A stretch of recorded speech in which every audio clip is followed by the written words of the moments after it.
G'day, Alex Collins with the Bendigo Sheep and Lamb Market Report for the 8th of November. There's about 16,000 lambs and about 7,000 sheep in Bendigo today, which sold to a stronger trend, I would say. There's certainly a little bit more freshness in the lambs. We saw more lambs out of the northeast and the south today, and less of those dry type of lambs. But certainly a little bit more sort of competition from some of the supermarkets on the secondary end of trade lambs today, sort of spiked those probably somewhere in the vicinity of $6 to $8. So, your general run of supermarket lambs, 185 to 215 to 225 on the heavier end of those. Heavier lambs, they're a little bit stronger. We're not seeing a lot of weight through the yardings in the south here at the moment, so heavy lambs are well supported.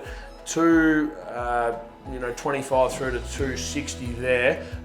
There was a couple of pens of shorn lambs in Bendigo today around that 250 mark that were probably every bit of 30 kilos, so they're 820, 830 there. I think your general run of heavy lambs 820, 830.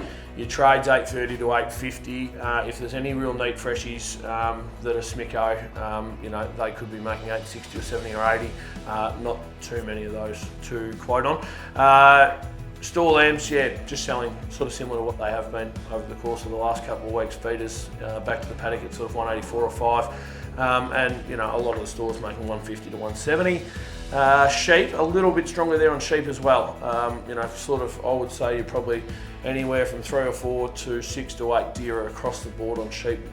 Almost coming off a sort of a softish market last week. So while there's still a few numbers coming forward of those, I couldn't see we're going to see a real spike in sheep, but today's selling was probably a little bit more appealing than some of the results that were seen across the board last week in the sheep shop across Victoria. Anyway, until next week, we'll catch up with you then. Thanks very much.